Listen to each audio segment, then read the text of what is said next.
talking to my friend Josh the other day, and I was talking about I like to try different things and different things with a challenge. And the subject came up about the emerging bowl that I made in 2018. This is a piece of mimosa, and it was quite a challenge, and it's the first one I ever made. And there's a much easier way to make an emerging bowl if you're going to do one for the first time, but I do like a challenge, so I went for this. Today I'm going to show a good way to start if you've never made one. It's going to start with a cube. It's going to be flat. It's not going to be nearly as out of balance. Should be a lot easier. So that's what we're going to do today. This is a piece of spalted apple. I cubed it up like this. I'm going to get it mounted, and I'll show you all the steps to do in making one of these. But I've never made one out of a cube like this. It's always been out of a branch. Let me get this mounted up and we'll get going. I found the center on each end and I put a punch mark in it. I'll put it between centers and turn a tenon on it. And I want to do it on this end because it has a little crack in there and that's going to get cut away anyways.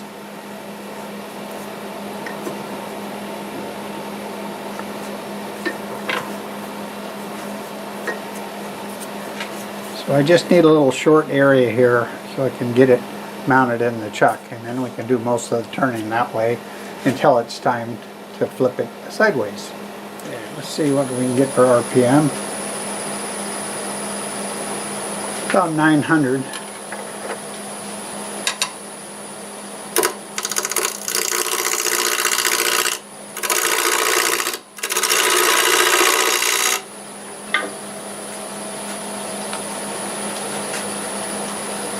Use my parting tool to get the depth of that tenon.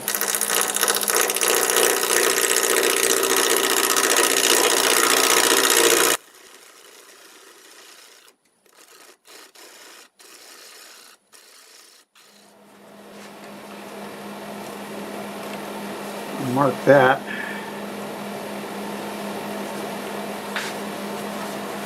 Cut down there to make a tenon.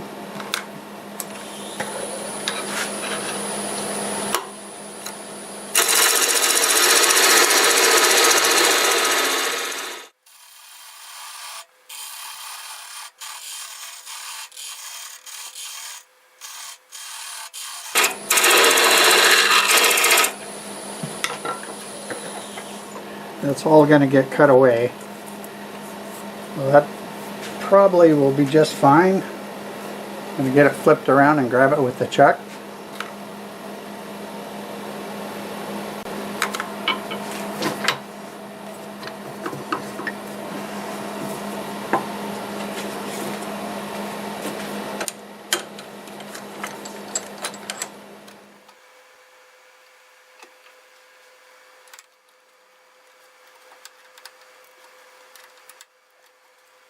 Alright, what we need to do is make a half of a sphere on this end.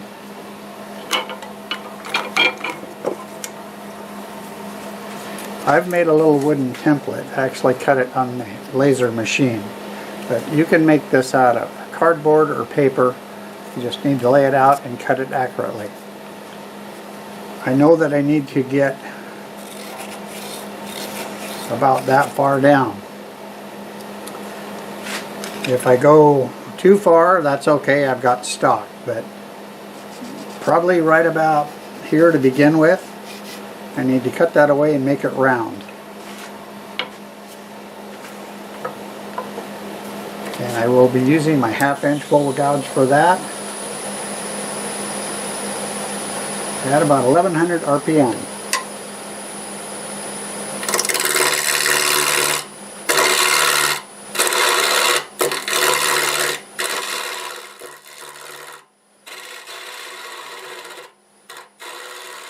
Kind of wanted to see where I'm at. We're going to go ahead and do the same thing here and cut down and make a shoulder.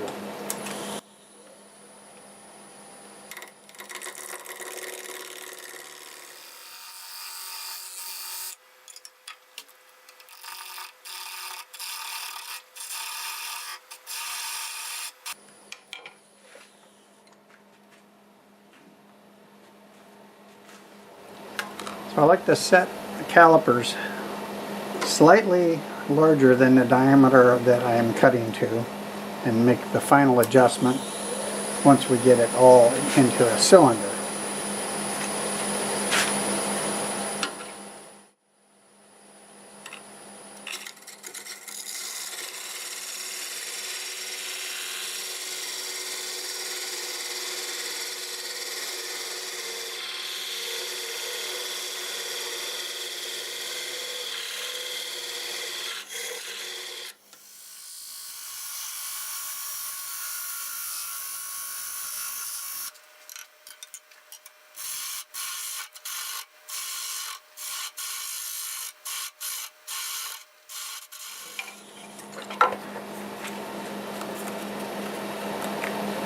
That is almost the exact depth that I need to go here, and obviously it's still a little bit bigger on the diameter.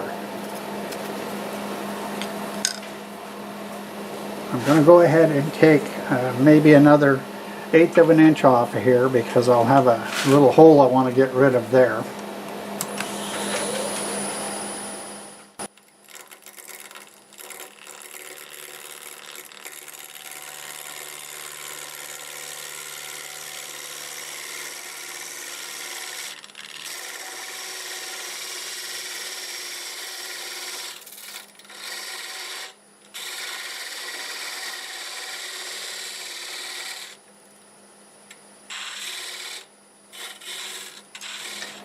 Go ahead and move the tailstock out of the way.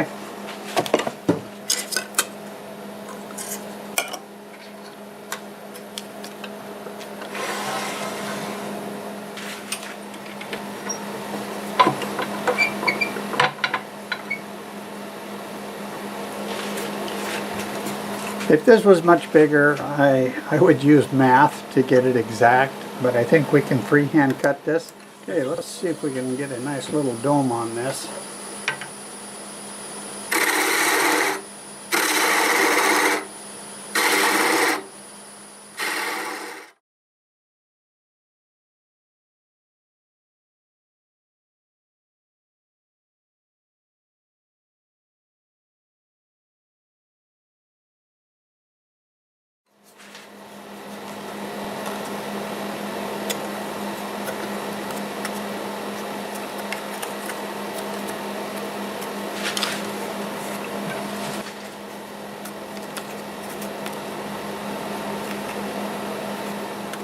Because this is so small and I'm actually fairly close, I'm going to switch to this skew and just start using it to make it fit this template.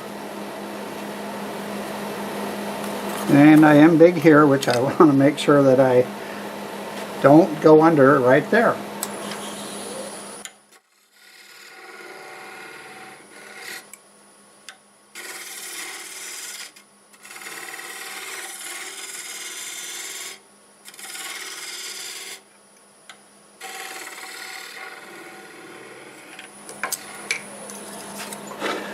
The advantage of making a wooden template, whether you bandsaw it and sand it with a spindle sander or however you make it, is you can put a black crayon works best. You can mark it on there and it'll leave a witness. There's one little high spot here, and I think we just about have it. So I'll do this, stop quite often, and just look for the spots you have to cut off. So I've definitely got it right there, and I think we probably are about there.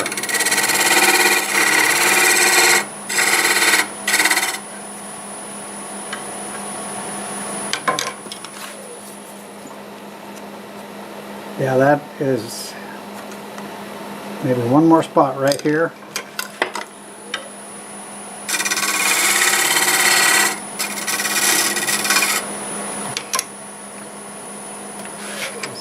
Okay. Yeah, that's pretty close. Not bad. Go ahead and sand this and we'll move to the next step.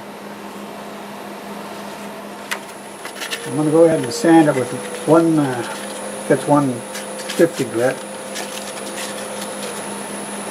about 600 RPM. It's small, and I am standing in reverse. And just do it easier here. Rest on the tool rest like so. We're going to stand it up, and we'll come back and we'll cut this in half. Got it over at the bandsaw, and I'm using the hole that I had my center in to line it up. We're going to just cut that right down the middle.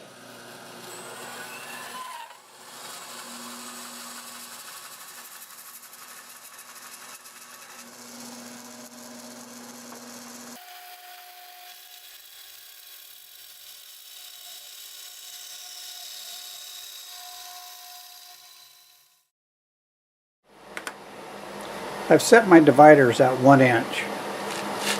I found where the center would be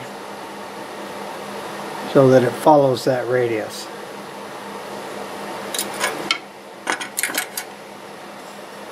I took a scrap piece of pine and I kind of guesstimated how much I needed to put this in the center and have support.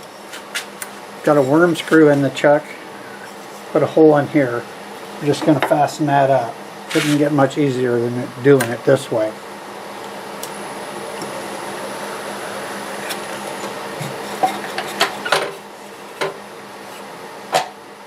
So the next step, I'll bring the tailstock up, use that center hole, get that lined up. We're going to hot glue this in place. So let me get kind of set up and we'll do that. I'll be right back. I need to locate this hole on that live center tip. That hole is what I use to center my radius. I don't want to put it against here and then drive the center into it because it's so small and the pin is so sharp it could go off to it and I wouldn't know it. So I just slipped that over the pin and bring it up carefully like so, nice and flat against the plate. I'm going to bring it up here and we're going to hot glue it in place.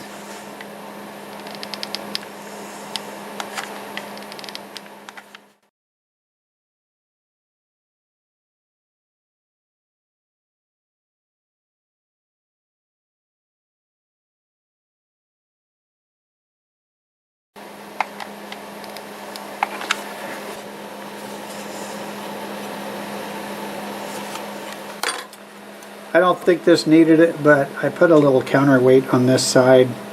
I also put a dab of hot glue against here. If this was bigger, it would be out of balance a bit, and it doesn't hurt to add support to the underside of your little bowl if it's bigger. Now, as this spins, you can see the bowl right there. Looks pretty round. I'm happy with that. I'm going to cut away from that and drop it down. You don't always need to drop that down. This adds to it. You could make it and just put a bowl in here. I want to step it down just a little bit. And I can see the wall right there.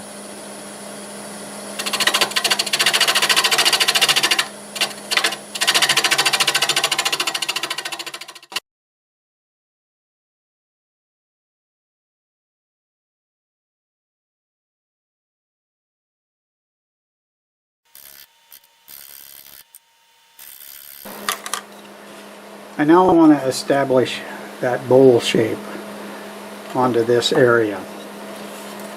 I could do it with a gouge, but if you've not done these before, the parting tool can help you out a lot. So I can see the line, I'll stay to this side of it, and we should get that step right where it belongs.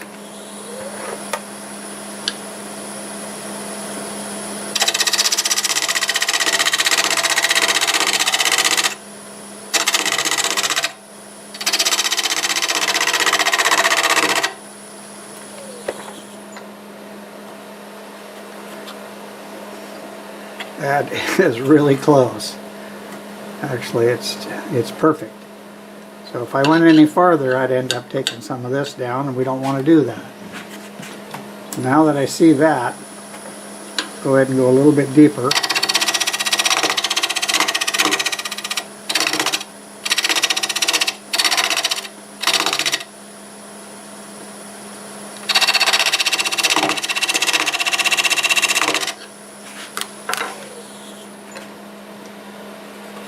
Okay, we'll clean that up after we get this down a little bit farther. We don't have to go a long ways, but maybe just a little bit.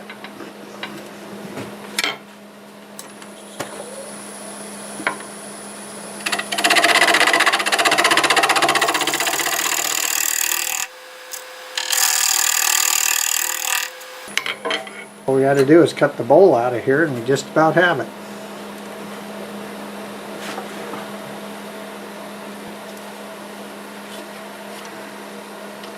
I think I'll take a pass across here and make sure that's nice and flat. Yeah, it is. Real flat. So let's say we want something like that. I'm going to use this, you know, it says 1/4 inch on it. I call it 3/8 because the shank's 3/8.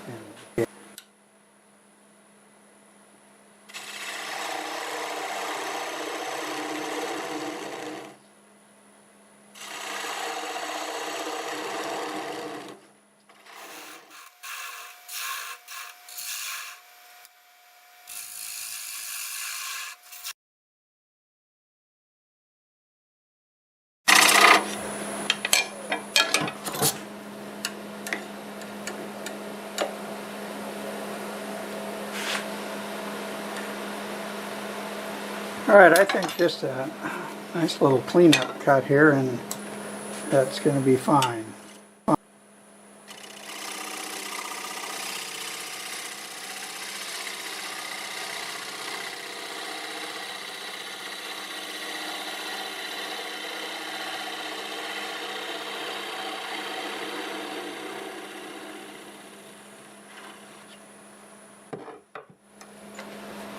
Yeah. Too bad. Nice little shape. Go ahead and get that sanded up and get it taken out of here, and then I'll put some finish on it. Some of it will be easy to sand and some will not be quite as easy, like this area here.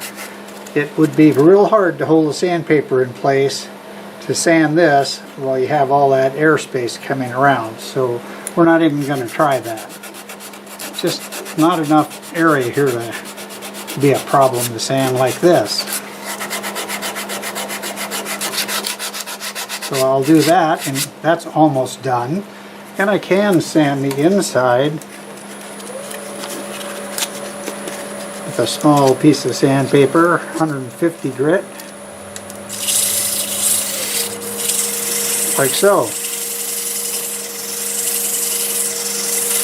We'll round this over just a touch, and I don't know if I want to even try rounding that over, but maybe we will. So we can do that like so. Won't take long, I'll be back, we'll have this all. I'll put a little denatured alcohol on the hot glue and let it soften up. And I'll pop it off.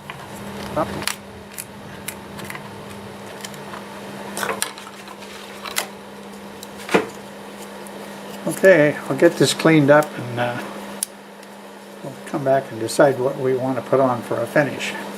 I decided to use shellac and I poured some in a little bowl here. It's kind of cold right now. It's 38 and I didn't want to turn the heat on, but I will come back later on this afternoon and show you everything we have, but it's got some nice bolting. So I'll see you a little bit later. Well, here it is. I think it turned out pretty nice. It's about 3 3/8 tall, 2 5/8 across this way, and a little over 1 1/8 tall. In this one I've got the bowl raised up, so I had to step this down, and probably the most critical cut that you make here is when you step this down and blend it into the diameter of the bowl. That's where you have to be extra careful, work real slow, and you have to make sure you cut this way, not straight up and down, because the bowl on this side is going down like a bowl would. Other than that, this is pretty easy to do. And of course, having that flat bottom really makes it easy to get it mounted against a wooden faceplate or whatever you decide to mount it to. Hot glue it in place and then turn this. The only thing that would have been easier, which I did, was the other half. I didn't raise the bowl. Now that is really simple. You just flatten this out, you're through. And that's it. Well, other than cutting the bowl out. But you don't have to worry about blending this step into that diameter. So that is by far the easiest. And again, you've got that flat back. Let you put it in place, find the center, hot glue it onto a faceplate, and away you go.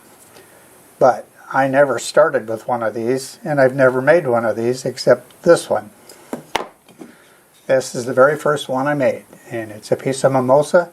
It's a beautiful piece of wood. I'll put a link in the description for this video. But there it is. I hope this was helpful, and I hope you enjoyed the video. If you did like the video, you can let me know by giving it a thumbs up.